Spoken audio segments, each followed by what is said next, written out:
삶을 하나님 온전히 의탁하며 나아가오니 하나님 받아주시옵소서. 하나님 아버지 충만함으로 인도하여 주시옵소서. 충만함으로 임하여 주시옵소서. 충만함으로 임하여 주시옵소서. 오 하나님, 오 하나님 아버지 다스려 주시고 인도하여 주시옵시고 역사해 주시옵시고 은혜와 권능으로 채워주시옵소서. 오 하나님 아버지 진정한 예배자들이 여기 있사오니 하나님 아버지 우리가 진정한 예배를 하나님께 올려드릴 수 있도록 오 하나님 아버지 붙잡아 주시고 함께하여 주시고 인도하여 주시옵소서. 하나님 아버지 우리 삶을 거룩한 산제사로 드립니다. 우리 예배를 받아주시고 이 예배 가운데 임하여 주시옵소서.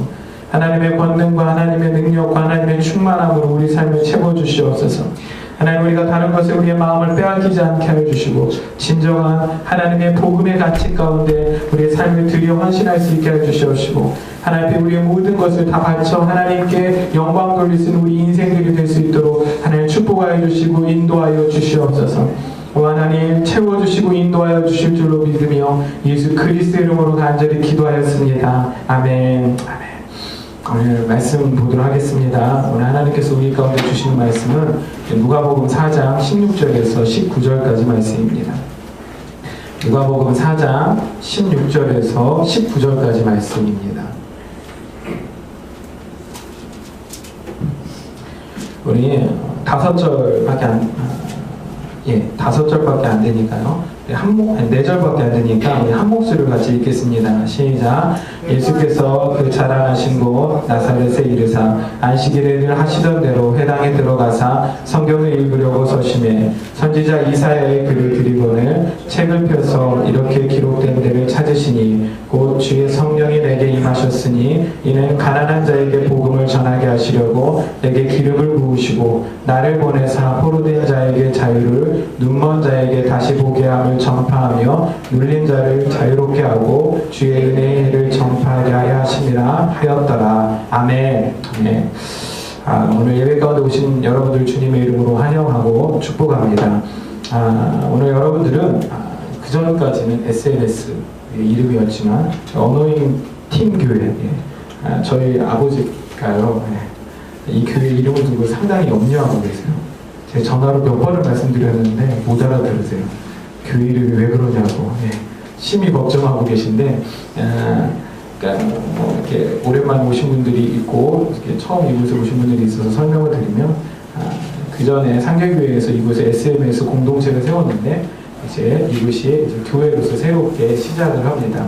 그래서 기도하고 기름 부음에 관련된 사역들을 많이 하고 싶어서 기름 부음 교회로 정하려고 했는데 이름을 많은 분들이 기름 부음이라는 단어보다 젊은이들한테는 어노인팅이라는 단어가 훨씬 더 가깝고 직접적으로 들리기 때문에 어노인팅 교회로 했으면 좋겠다라는 의견들이 좀 있어서 어노인팅 교회로 이름을 정했어요. 그리고 인터넷에서 검색해 보니까 어노인팅 교회가 없더라고요.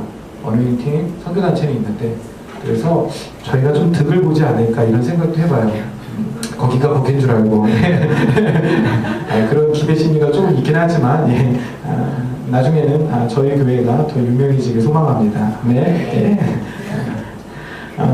결정적이고 또 하나는 진서가 어노인팅 교회랑 기름 부음 교회 두 개를 들려줬을 때 기름 부음 교회를 발음을 못해요. 아빠가 목사인데 아들이 교회 이름을 발음 못하면 심각한 문제지 않습니까? 그래서 진서가 어노인팅 교회가 마음에 든대요. 그래서 어노인팅 교회로 아주 심도 있고 의미 있지만 단순하게 정했어요.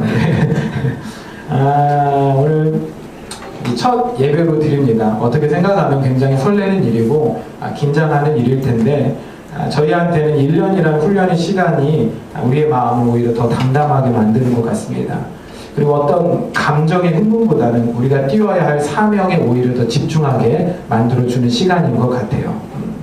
마치 조금 있으면 소치 동계올림픽이 개막하는데 올림픽 첫 무대에 서기 위해 이 선수들이 집중하여 훈련했던 그 시간이 지난 1년의 시간이었다고 생각을 하고요. 이제 우리 가운데는 올림픽에 출전하는 마음과 같은 마음들이 있는 거예요. 그래서 우리는 더 이상 훈련이 아니라 더 분명한 목표를 향하여 우리가 달려나가고 전진해 나갈 필요가 있는 것 같습니다. 특별히 오늘 말씀을 통하여 하나님이 우리에게 주시는 그분의 뜻을 우리가 잘 발견하고 마음에 새길 수 있기를 주님의 이름으로 간절히 바랍니다. 오늘 말씀의 배경은 이렇습니다. 이 누가복음만 놓고 보면 3장에서 예수님께서는 세례요한에게 세례를 받으세요. 하지만 그 세례는 단순한 물 세례를 뛰어넘어 성령 세례였습니다. 이 3장 21절 22절 여러분들 앞에 21절 22절 누가복음 3장 그 앞에요. 21절 22절 보면 한번 같이 읽어볼까요?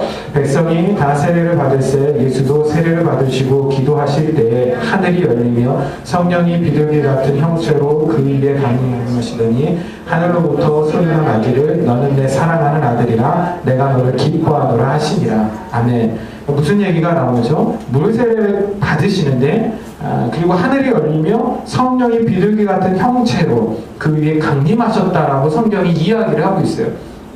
특별히 이 강림이라는 단어는 헬라어로 파루시아, 그 의미는 하나님이 인간 세상에 내려오시는 것을 말하는 거예요. 그러니까 성령님이 하나님이신 거죠. 성령 하나님이라고 우리 부르잖아요. 그러니까 하나님께서 강림하셨다, 이 표현은 하나님의 자기 계시, 구원과 심판, 언약 체결을 하실 때 나타나실 때마다 쓰는 하나님이 우리에게 보여주시는 현상이 강림이라는 단어를 사용하고 있는 거죠. 곧 성령님은 성령 하나님이시고 그분이 자신의 뜻과 계시를 나타내기 위해서 예수님 위에 강림하신 것입니다. 그러니까 예수님께서 사역을 앞서서 가장 먼저 하셨던 일이 뭐라고요? 성령 세례를 받으셨다라는 거예요. 그리고 나서 재밌는 건 누가복음 4장이죠. 누가복음 4장에 들어서면 예수님께서 성령 세례를 받으신 다음에 가장 먼저 하신 일이 뭐죠? 광야로 나가서 시험을 받으세요. 그 광야가 어디냐면 이따 우리가 식사를 하고 오후에 잠깐 성경 공부를 할 텐데 거기에 지도가 나오는데 그 지도에 보면 이 사해바다 옆에 보면 유다 광야라는 곳이 있어요. 그 광야로 나가셔서 예수님께서 시험을 받으신 거예요. 그 시험을 말씀으로 승리하시고 곧이어 예수님께서 사역을 시작하시죠. 그런데 그 사역의 첫 번째 현장이 어디요? 갈릴리였어요. 갈릴리로 들어가시는 장면이 아주 재미있게 표현되어 있어요. 오늘 말씀 4장 14절 보면 이렇게 나와요. 예수께서 성령의 능력으로 갈릴리에 들어가시니. 할렐루야. 예수님께서는 모든 사역의 순간에 성령님과 함께 하셨다는 거예요. 우리가 생각할 때 예수님께서는 자유로 일하시고 예수님께서는 자유로 선포하시고 자유로 고치신 것 같지만 오늘 성경은 예수님께서 성령 세례를 받으신 것이 시작이고 그 다음에 광야에 나가서 시험을 받으시고 실제 사역의 첫 번째 현장이었던 갈릴리를 들어가시는 그 장면을 뭐라고 표현하고 있다고요? 예수님께서 성령의 능력으로 갈릴리에 들어가셨다라고 표현하고 있어요. 제가 오늘 이 말씀 묵상하면서 그런 생각이 드는 거예요. 아, 그렇구나. 이 교회의 첫 시작이 뭐야 되냐? 성령님과 함께 시작하는 거. 할렐루야. 성령님과 함께 예배하는 거, 성령님의 임재가 우리 가운데 있는 거, 그것이 너무나도 중요하다라는 거예요. 그래서 어노인팅 교회라는 이름을 정하게 되었다라는 거예요. 가장 핵심, 교회의 핵심이 바로 이것이죠. 그런데 그 다음으로 예수님께서는 갈릴리에서 자신을 드러내시고 그런 다음에 나사렛으로 들어가십니다. 나사렛은 고향과도 같은 동네입니다. 그러니까 심적으로 정말 어려운 곳 중에 하나죠. 자신의 어려운 시절을 아는 사람을 만나면 그 사람에게는 선입견이라는 것이 자리 잡고 있기 때문에 현재의 나를 보는 것이 아니라 과거의 나를 보죠. 그렇잖아요. 그래서 여러분들 그 과거의 사진들 막 다 지우시고 이러잖아요. 저도 괴로워요. 그래서 이번에 상계에서 마지막 인사한다고 과거 사진을 다 들춰내고 막 청년들이 왜 그러는지 모르겠어요. 제가 요즘 이제 며칠 전부터 페이스북을 시작하지 않았습니까? 제 중학교 동기 하나가요. 이렇게 댓글을 달아놨는데 뭐라고 달아놨냐면 어렸을 때부터 아주 냉철한 이성을 가졌던 저라고. 중학교 때 제 이미지가 아마 그랬을 거예요. 지금보다도 더 칼같은 어떤 이성적인 사람이었는데 그 친구 입장에서 보면 제가 목회하고 있는 것이 너무나도 신기한 거죠. 맨날 과학책 붙잡고 과학실에서 뭐 연구하고 뭐 만들고 혼자. 제가 중학교 때까지 그랬던 사람이거든요. 그냥 과학과 전혀 상관없이 하나님의 기적을 믿고 하나님의 능력을 선포하고 있는 걸 보면 신기해서 그런 댓글을 달아놨다는 생각이 들어요. 제가요 목회자인데 목회자로서 가장 대우받지 못하는 곳이 어딘지 아십니까? 이 친척들이 모인 곳이에요. 작년이었나 명절에 오랜만에 이렇게 내려가서 예배를 인도하려고, 또 저희 집안에 목회자가 저 하나밖에 없으니까 명절에 예배를 인도하려고 이렇게 딱 했는데 저희 큰어머니께서 이렇게 말씀하셨어요. 야, 이주희가 예배하는데 어디 앉아봐. 그 순간 예배 분위기는 다 끝났어요. 제가 위축되어지기 시작하는 거예요. 거기서 저는 목사가 아니라 그냥 집안의 막내인 이주희에 불과한 거였어요. 어찌되었던 이 저와 비슷한 처지에 놓이신 예수님께서 오늘 자신을 고향 사람들에게 소개하는 장면이 오늘 본문의 핵심 구절인 18절, 19절입니다. 또한 이 구절이 오늘 설교의 본문으로 채택된 배경도 마찬가지입니다. 우리가 세상에 나가서 이 교회를 어떻게 설명해 나갈 것이냐. 그러니까 마치 예수님께서 자신을 너무나도 잘 아는, 그리고 자신의 어린 시절, 자신의 어떤 유아기 때를 다 알고 있던 그들의 앞에 나가서 자신을 설명하시는 이 장면이 결국 우리가 세상에 나가서 우리 교회를 설명하는 언어가 돼야 된다고 저는 생각해요. 그래서 우리가 인식할 필요가 있고, 이것들을 우리가 명확히 이해할 필요가 있고, 그것들을 우리 입에 달고 살고 우리 삶에 적용하여서 우리 교회는 이런 교회야, 우리는 이렇게 살아갈 의무와 사명을 받은 곳이야, 그런 공동체라고 우리가 이야기를 해줄 필요가 있다는 거예요. 그래서 제가 어제도 우리가 몇몇 지체들에게 말씀드렸듯이 이것이 다음 주까지가 될지 그 다음 주가 될지까지는 모르겠지만 이 18절, 19절 말씀을 가지고 한동안 하나님의 말씀을 전하기를 소망합니다. 그 첫 번째가 무엇이냐? 주의 성령이 내게 임하셨으니. 한번 따라합시다. 주의 성령이 내게 임하셨으니. 주의 성령이 임하셨다라는 말에 담긴 의미는 여러 가지 의미가 있습니다. 개념적으로 살펴보면 성령은 하나님의 영이시기 때문에 거룩하지 못한 곳에는, 깨끗하지 못한 곳에는 임하실 수가 없어요.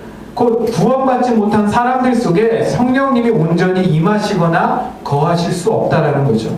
그래서 성령님이 임하셨다라는 말의 의미는 내가 예수 그리스도를 믿고 그분의 십자가의 보혈로 씻김을 받았고 내가 구원의 경험이 있다는 것을 의미합니다. 아멘. 결국 저는 여러분들 모두가 성령님이 내게 임하셨다라고 이야기할 수 있었으면 좋겠어요. 아멘. 그리고 우리가 구원의 공동체니까 우리는 세상에 나가서 당당하게 이야기할 수 있어요. 뭐요? 우리 공동체는, 우리 교회는 성령님이 임하신 공동체입니다. 다른 한 가지의 의미는 우리가 너무나도 잘 아는 거죠. 특별히 우리 교회에서 정말로 많이 강조하고 듣게 될 하나님 나라에 대한 이야기입니다.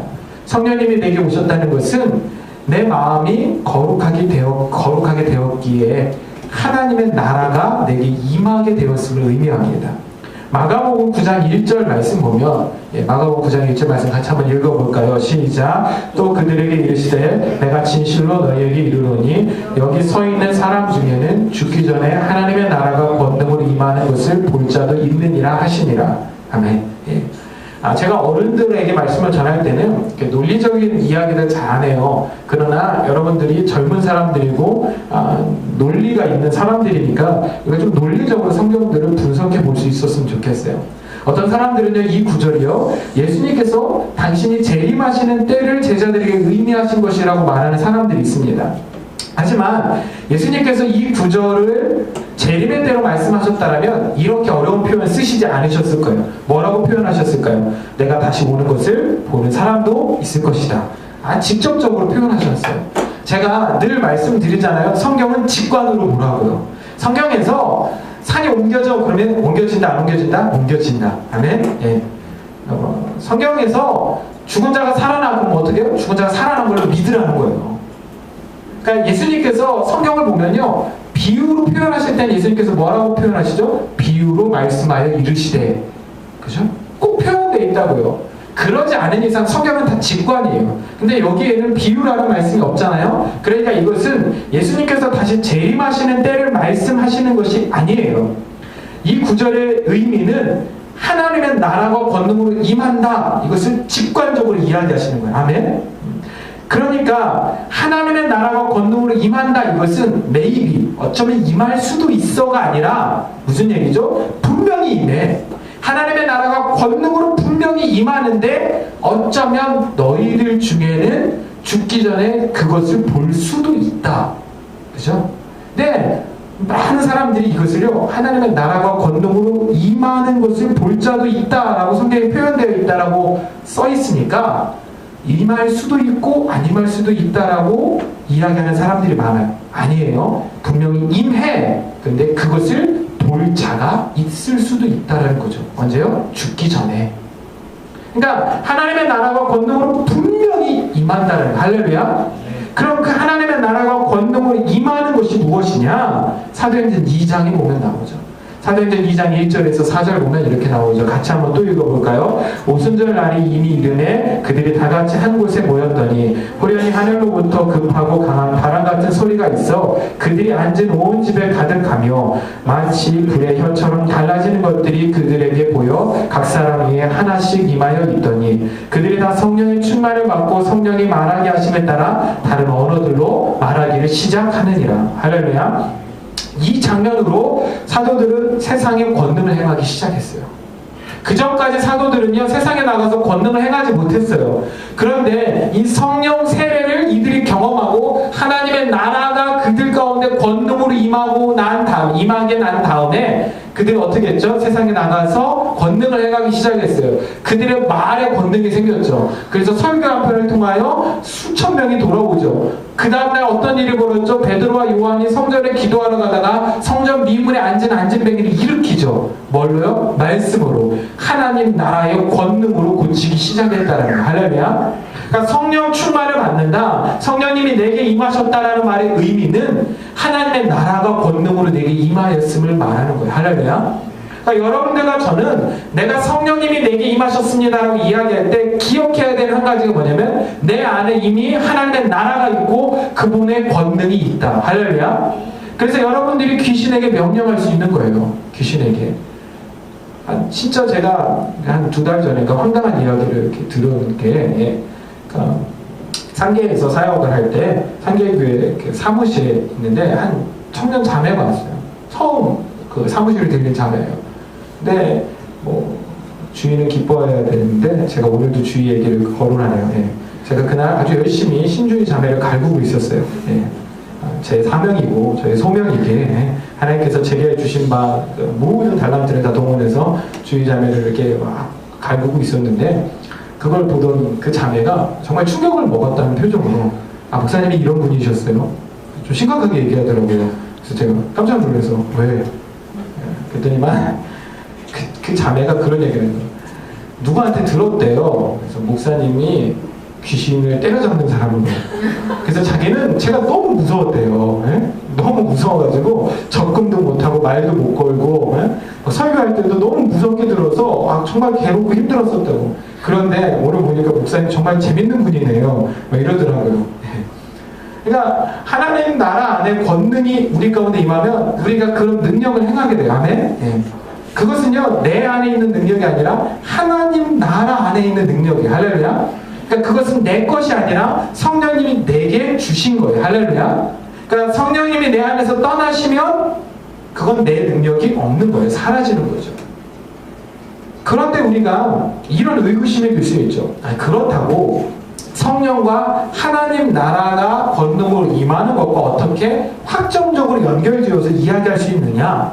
그것을 증명해주는 성경 구절이 있습니다. 마태복음 12장 28절입니다.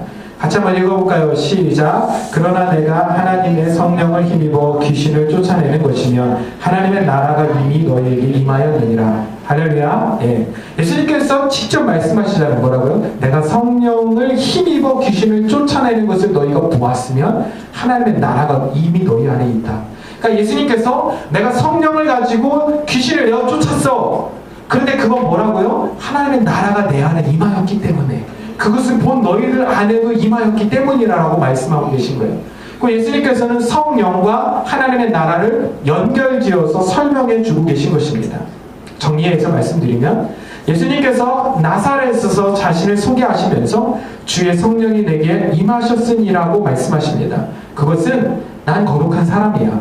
나에게는 하나님의 나라가 권능으로 임하였어 라고 소개하는 언어라는 것입니다. 저는 우리도 마찬가지가 되어야 한다고 생각합니다. 어노인팅 교회, 기름 부으심이 있는 이 교회의 성도로 살아갈 때 주의 성령이 내게 임하셨습니다. 아멘. 주의 성령이 우리에게 임하셨습니다. 라고 선포하고 소개할 수 있어야 돼요. 그리고 그때마다 우리가 생각해야 돼요. 아, 나는 구원받았어. 내 안에는 하나님의 나라가 임하였어. 그리고 그 하나님 나라 안에는 모든 권능이 있어. 그리고 나는 그것을 누릴 수 있어. 할렐루야. 그것들을 우리가 확실히 알고 있어야 우리가 세상에 나가서 당당하게 선포할 수 있는 거예요. 그것을 우리가 확실히 알고 있어야 우리 세상에 나가서 하나님이 내게 주신 능력들을 행할 수 있다는 것입니다. 저는 여러분들이 세상에서 결코 약자들이 되지 않기를 바랍니다. 왜냐하면 우리는 그들이 가질 수 없고 알 수도 없는, 심지어요 성경은 뭐라고 표현하는지 아세요? 영적인 것은 그 세상 사람들은 생각조차도 못하는 것이에요. 생각조차도. 그걸 우리는 알고 누리고 있어요. 할렐루야. 그러니까 그들이 모르는 게 당연해요. 그러니까 세상이 모르는 것을 우리가 알면 얼마나 자랑스러운 일입니까? 그런데 왜 마치 우리가 부끄러운 것을 아는 것처럼 숨어야 하고 우리가 도망하려고 합니까? 남들이 모르는 것을 알고 있는 건 귀한 거예요. 귀한 거. 제가요 딱 일주일 됐잖아요. 제가 일주일 딱 됐는데 상계교회에서 한 10통 가까이 전화를 받았어요. 전화를. 아주 충격적인 일이었어요. 근데 제가 생각하면서 이런 생각, 아, 내가 상계교회에서 사역을 잘못했구나.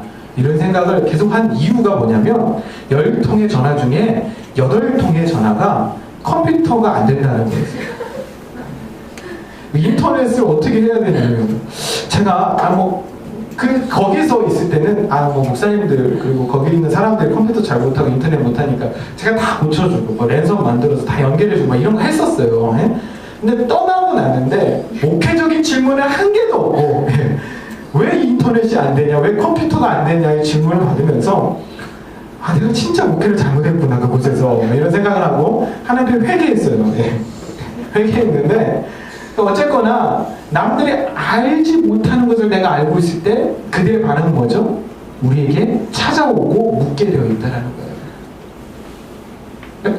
여러분들이 알고 있는 그 영적인 것들을 자랑스럽게 생각할 수 있길 바랍니다. 아멘? 우리가 숨어 있어야 되냐, 부끄러워야 되냐, 도망가야 되냐? 아니에요. 자랑스러운 일이에요. 그래서 우리가 자랑할 수 있어야 돼요. 당당하게 나는 주의 성령을 받은 사람입니다. 우리는 주의 성령을 받은 교회입니다 라고 소개할 수 있는 여러분들과 제가 되기를 주님의 이름으로 간절히 축원합니다. 두 번째, 그 다음에 보면 이렇게 성경이 표현하고 있죠. 이는 가난한 자에게 복음을 전하게 하시려고. 근데 중요한 것은 왜 하나님의 권능을 주셨는가? 왜 환영받지도 못한 나사렛이라는 동네에 예수님께서 찾아가셨느냐? 왜 세상을 향하여 우리가 나아가야 하느냐? 예수님께서 우리에게 분명히 말씀하십니다. 이는 가난한 자에게 복음을 전하게 하려고. 왜 성령님을 우리에게 주셨냐? 왜 권능으로 하나님의 나라를 우리 가운데 주셨냐? 한 가지라는 거예요. 뭐요? 가난한 자에게 복음을 전하게 하시려고. 할렐루야. 예수님께서도 환영받지 못한다는 것을 아셔요. 그래서 솔직히 꺼려지셨던 것도 사실이에요. 그럼에도 불구하고 그들 앞에 서서야만 했던 이유는 성령의 임재를 경험하셨으니까. 그 성령님이 복음을 전하라고 말씀하시기 때문에.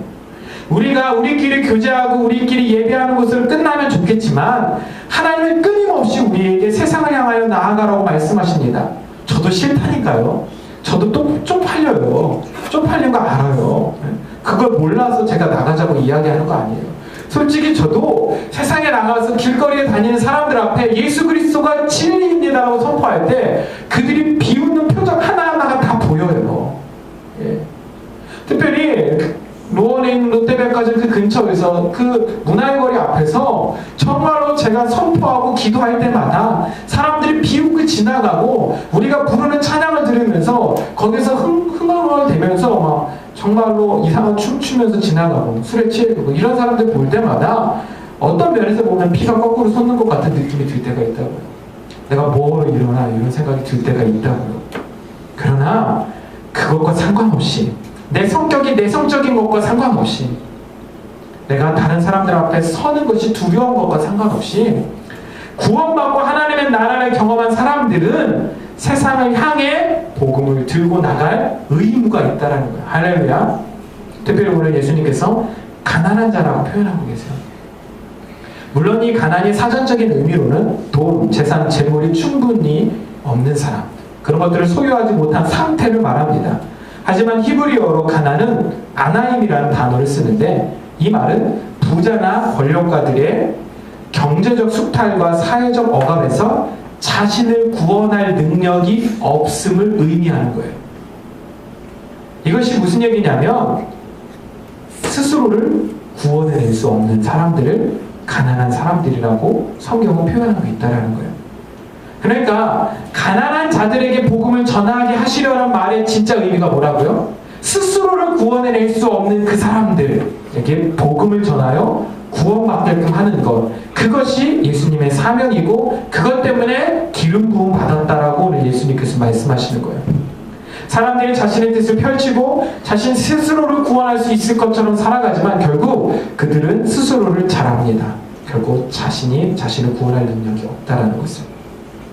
아무리 자신이 뛰어난 사람이라 해도요, 자기 질병 하나, 자기 육체적 고통이나 문제를 해결하지 못하는 것, 그것을 여러분들을 저는 너무나도 잘 압니다. 그러니까 가난한 사람이라고 길거리에서 노숙하는 그들을 말하는 것이 아닙니다. 여기서 창문으로 고개를 내밀고 아래를 내다볼 때 지나가던 모든 사람들이 다 가난한 사람들입니다. 그래서 그들에게는 하나님의 복음이 필요하고 우리가 그들에게 하나님의 복음을 전할 필요가 있는 것입니다. 이 지역은 정말로 많은 사람들이 있죠. 특별히 많은 젊은이들이 있죠. 그들이 사회의 주요 소비계층입니다. 그러니까 조금 나이가 더 들어보세요. 돈 잘 안 쓰게 돼요. 소비적 욕구가 없는 것은 아니에요. 그렇지만 꼭 필요한 것이 아니면 사지 않게 돼요. 여기는 자매님들 결혼하시면 엄청난 부를 누릴 것 같지만 오늘 예배가 딱 끝나고 저기 뒤에 계신 우리 조재인님에게 가서 물어보시면 결혼하면요 더 악착같이 돼요. 예. 여러분들은 지금 좋아 보이면 막 사잖아요. 나중에는요 아무리 좋아 보여도 먼저 눈에 들어온 거 뭐죠? 가격표예요. 딱 보고 내려놔요. 예. 딱 보고 내려놔요. 예. 저는 이렇게 백화점을 가끔 가면요, 예, 딱 봤어. 비싸 보이는 가게는 아직 가지도 않아요. 왜냐면 가면요, 뭐예요? 사고 싶으니까. 예. 못 쓴다고요. 그런데 이 지역의 젊은이들 보세요. 많이 쓰고 누리잖아요. 그런데 그들이 그렇게 많이 쓰고 누리고 누릴수록 성경은요, 영적으로는 그들은 더 가난하고 더 가난하고 더 가난한 사람들이에요. 자기가 지금 물질을 쓰고 있고 누리고 있기 때문에 하나님을 더 의존하지 않기 때문이에요. 그래서 더 가난한 사람들이 영적으로 볼 때 이곳에 모여있고 이곳을 걸어 다녀요. 하나님이 이들 가운데 우리를 세우신 것입니다. 그렇게 많은 교회들이 있지만 생각해 보세요. 이런 장소에 교회를 세우는 사람은 없습니다. 왜요? 교회가 안 될 곳이기 때문이죠. 아파트가 가깝습니까? 엄청난 주택가가 있습니까? 없습니다. 여러분들 이 목회적으로 볼 때요, 교회가 부흥하기 위한 가장 좋은 장소가 어딘지 아세요? 신도시예요. 신도시. 신도시는 사람들이 모여들어요.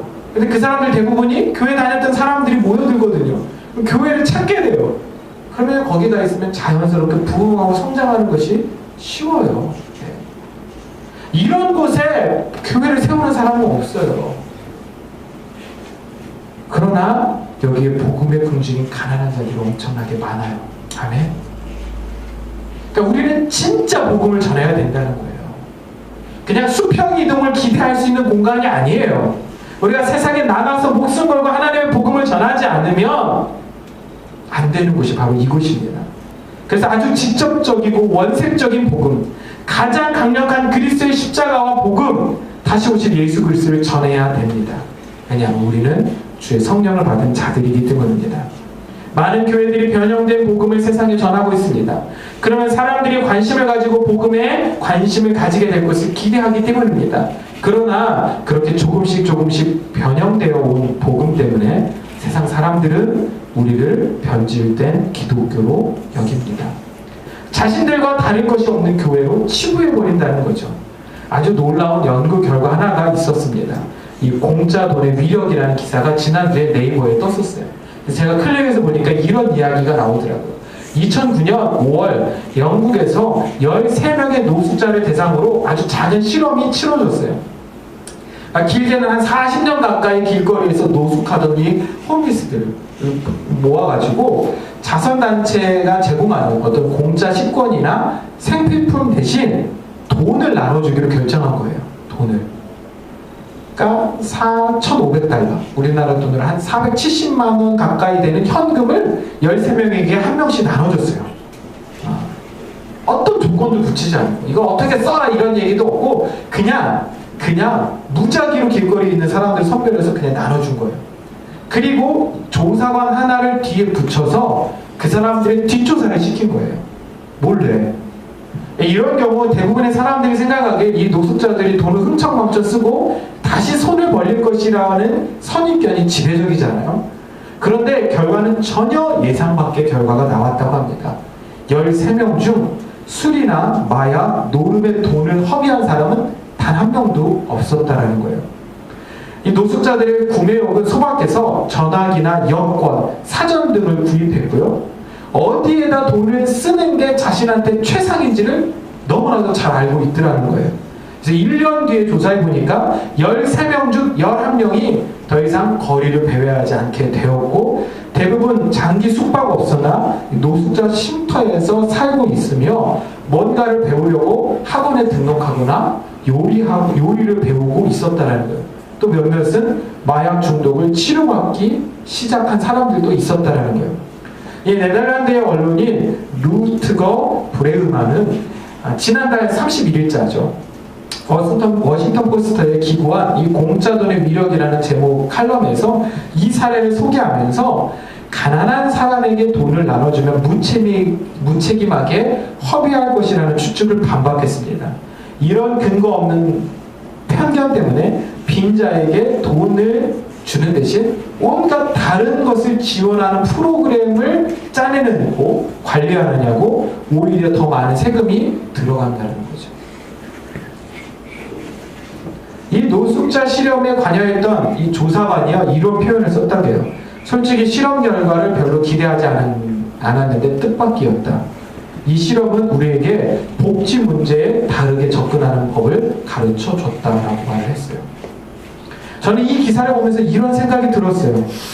우리에게도 복음 전파의 문제를 다르게 접근할 필요가 있다는 생각이 들었어요. 그것이 무엇일까요? 가장 직접적인 복음 전파예요. 한국교회가 어마어마하게 부흥할 때를 생각해 보세요. 길거리마다 아주 직접적인 그리고 원색적인 복음들이 전파되었어요. 예수를 믿으면 천국에 가고 믿지 않으면 지옥에 간다. 그런데 이런 외침이 있나요? 사라져버렸죠. 복음의 본질이 문제였는데 우리는 여전히 방법론을 가지고 전전긍긍해요. 어떻게 다른 모양으로 어떻게 다르게 포장해서 세상에 복음을 전도줄 것이냐. 그런데요 그들은 거기에 관심 없어요. 관심이 없다고. 제가 이 기사를 읽으면서 든 생각 하나, 떠오른 문장 하나가 복음이면 충분하다라는 거였어요. 한번 따라하실까요? 복음이면 충분합니다. 그냥 성경에 하라는 대로 하면 세상은 바뀌게 되어 있어요. 할렐루야. 가만 보세요. 지금 교회가 성경에 하라는 대로 복음을 전하고 있나요? 아니더라고요. 성경에 하라는 대로 했으면 됐는데 우리는 자꾸 우리 생각, 우리 판단 그리고 세상의 욕구에 맞춰서 복음의 본질을 변형시켜봤어요. 그랬더니 우리에게 주어지는 대명사는 변질된 기독교밖에 없는 거죠. 세상에 필요한 것은 복음입니다. 우리는 그 부르심을 받았습니다. 그래서 우리가 여기 서 있습니다. 그래서 우리가 여기서 외치고 있습니다. 우리의 복음은 십자가와 그분의 나라가 될 것입니다. 할렐루야. 특별히 수요일마다 우리는 여기서 예배하지 않고 가장 직접적인 복음을 가난한 자들에게 나눠주기 위하여 서비스 온 스트릿을 시작할 것입니다. 길거리 예배입니다. 길에서 선포하고 길에서 예배할 것입니다. 서비스 온 스트릿 SOS 앞문자를 따면 그렇게 되죠. 그래서 SOS 예배를 시작할 거예요. 조난 신호죠. 이 1906년 독일 베를린에서 제11회 국제 무선 전신 회의 때 이 SOS를 조난 신호로 결정을 했어요. 왜냐하면 혼설된 염려가 없고 이런 의미로 된 단어가 없기 때문에, 영어 단어가 없기 때문에 다른 의미로 해석될 여지가 없다라는 이유 때문이었어요. 그래서 여러 가지 설이 있지만 이 SOS의 의미, 그러니까 문장이 무엇일까에 대한 이야기 중에 가장 대두되어지는 이야기 하나가 Save our souls예요. 우리의 영혼을 구원해달라는 거예요. 이 SOS의 원래 의미가 Save our souls라는 의미라는 거죠. 우리는 이 동일한 의미를 채택해서 길거리에서 Service was to you. 거기에 우리는 하나님 앞에서 조난 신호를 보내는 거예요. 하나님, 가장 직접적인 복음을 가지고 이곳을 구원하여 주시옵소서. 아멘. 여기 가난한 자들을 구원하여 주시옵소서. 왜냐하면 우리에게 기름 부으심이 있고 우리에게 성령님이 임하였고 우리 안에 하나님의 나라가 있고 그분의 권능이 있기 때문에 이것을 주신 이유가 가난한 자들에게 복음을 전하게 하시기 위함이라고 믿습니다.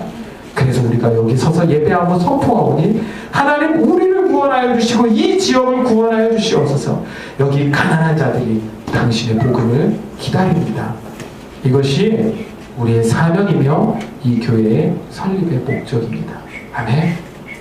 여러분들 정말로 이것들을 좀 생각하며 우리가 세상에 나와서 우리를 소개하고 우리를 드러낼 수 있었으면 좋겠어요. 오늘 두 가지를 말씀드렸습니다. 하나는 주의 성령이 내게 임하셨으니, 여기에 담긴 의미가 뭐라고요? 구원받았다.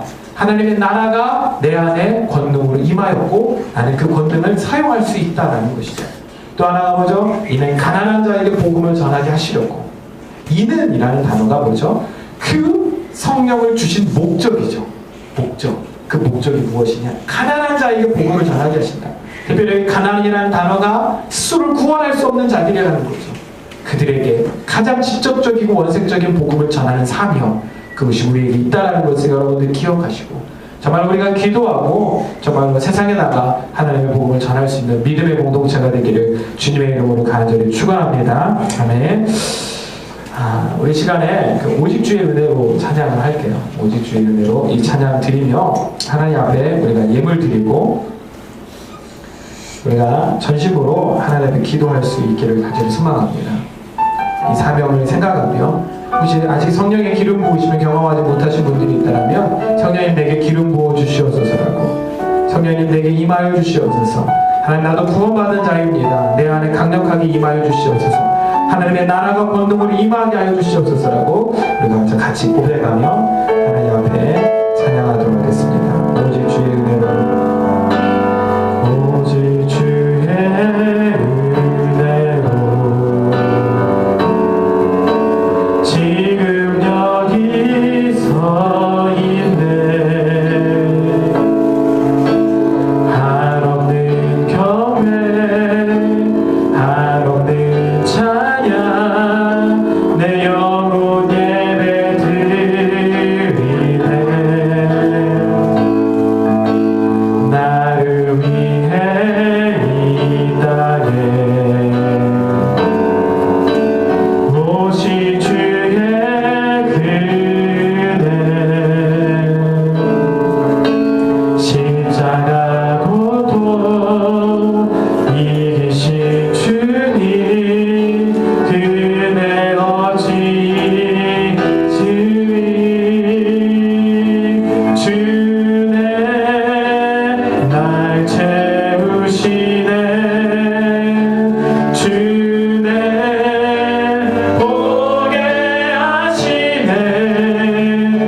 살아가는 동안 은혜로만 살리 십자가 은혜로. 한 번 더 고백할까요? 오직 주의, 오직 주의 은혜로 지금 여기 서 있네. 한없는 경배, 한없는 찬양, 내 내 영혼 예배 드리네.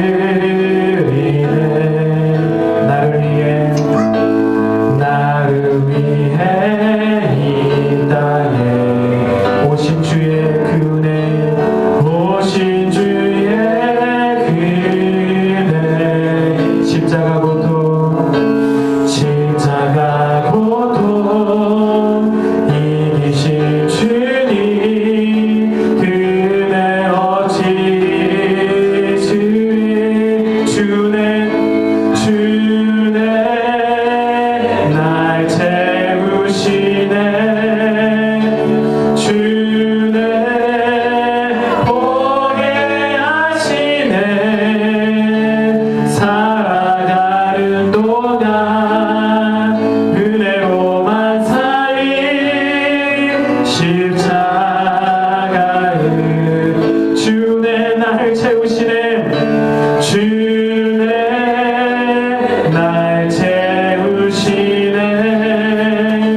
주네 보게 하시네. 살아가는 동안 은혜로만 살린 십자가의 은혜로. 아멘. 우리 시간에 같이 하나님 앞에 기도합시다. 하나님, 그렇습니다. 오직 주의 은혜로 우리가 여기 서 있고 우리가 예배합니다. 성령님, 이 시간 우리에게 기름 부어주시고 임하여 주시옵시다. 하나님의 나라를 내게 주시옵소서. 하나님의 나라가 우리 안에 세워지게 하여 주시옵시고, 하나님의 나라가 권능으로 임하게 하여 주시옵시다. 우리가 세상에 나가 하나님의 복음을 전할 수 있게 하여 주시옵소서. 우리 그렇게 간절하게 주여 한번 외치고 부르시려 기도하겠습니다. 주여,